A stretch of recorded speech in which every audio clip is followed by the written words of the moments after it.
Hello.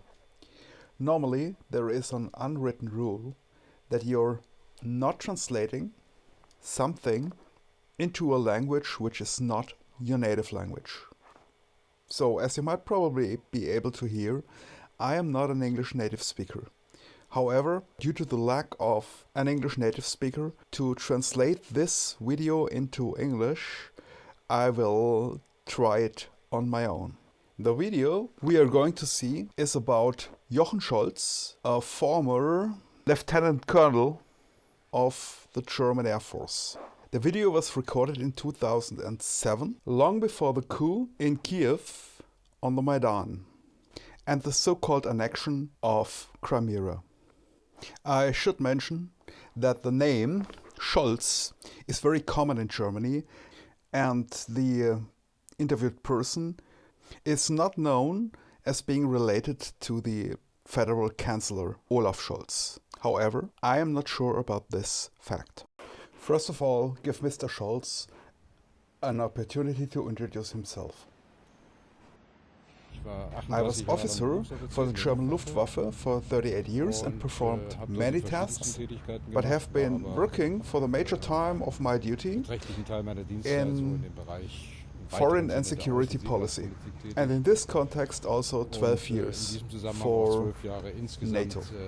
6 years in NATO headquarters, and I represented Germany for 12 years in NATO panels.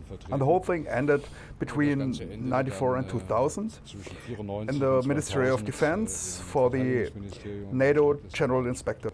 After that, due to the fact that I've been working closely with the people who inspected, evaluated and documented the situation on the Balkan, especially in Kosovo, within the Ministry of Defense, so that 1989 I still was member of the SPD. I was also involved in the SPD election campaign in the hope that together with the Green Party a solid security policy will be established which is not based on military strength, only to find out that that the military plannings of NATO for an Air Force war in Yugoslavia have already been finished. In summer of '98, long before non-military efforts in Kosovo, with the OSZE mission, which started in October, the Observer mission, which should separate the OCK and the Serbian Security Service. And this really makes a thing. And from that point, I got involved in the topic a bit more intensively. And I found out that the real situation in Kosovo is not like politics has presented. The complete interview has a length of 1 hour and 22 and will not be translated completely. However, I will translate a very specific part which has a strong relation to the current political situation in 2022. And we have to be aware that this interview was done in 2007, long before Maidan, as already mentioned. You can find the complete interview in German in the description below. Now, Putin recently said, due to an extraordinary situation, measures have to be taken for the protection of Russian interests. Russia was down as Putin came into office. The Yeltsin era was not the luckiest time for Russia regarding economics. For some it has been, for Peresovsky and others. But for the country it has been an economical disaster. Under Putin, of course with the help of increased gas and oil prices, Russia was in the situation that they had no debt. And currency reserves have risen to a remarkable level. Which means that you cannot treat Russia as it was usual a couple of years ago. And America is not used to this situation right now. Had they drawn the conclusion out of the fact that Russia is an actor again that wants to be taken seriously and has joined the game, then they had not been planning the missile defense in Poland and Czech Republic. Putin is an intelligence guy, and he knows about the game we have been starting our interview with, the grand chessboard. And he knows that he and Russia are figures on this chessboard. And the passive figure has turned into a figure that's acting again, who does not agree that the Russian oil and gas industry is owned by America, which means being under American corporate control, which he has counteracted against, to mention Yukos as a keyword, with a trial against Sherlokovsky, who was close to selling 50% of Yukos shares to an American corporation. Putin pulled the emergency brake and presented him the invoices of the last 15 years, tax evasion and other things.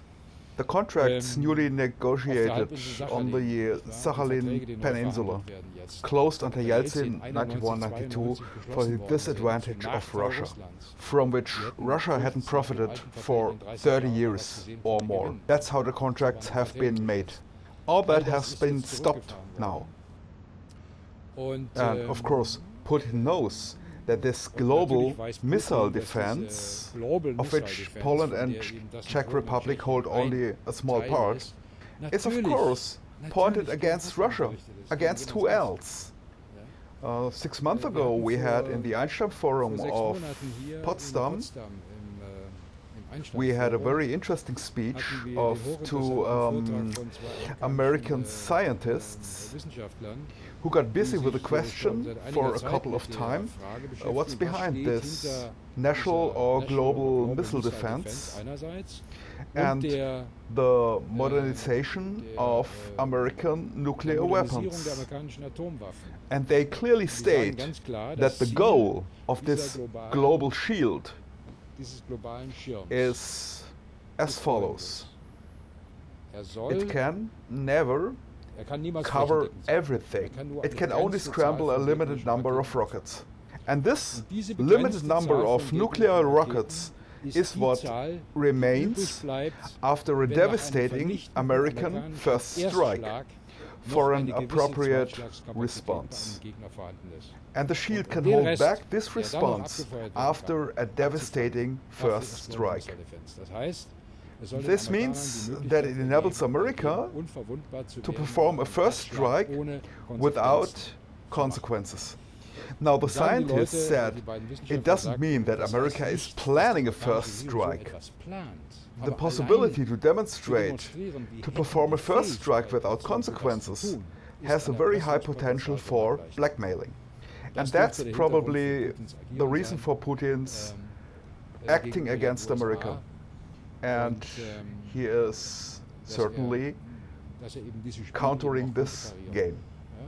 And he certainly knows that the goal of America is still, Russia is a part of Eurasia. The actual goal is Russia. The actual goal. The final goal with the geostrategical thoughts. And that doesn't seem to work like this anymore.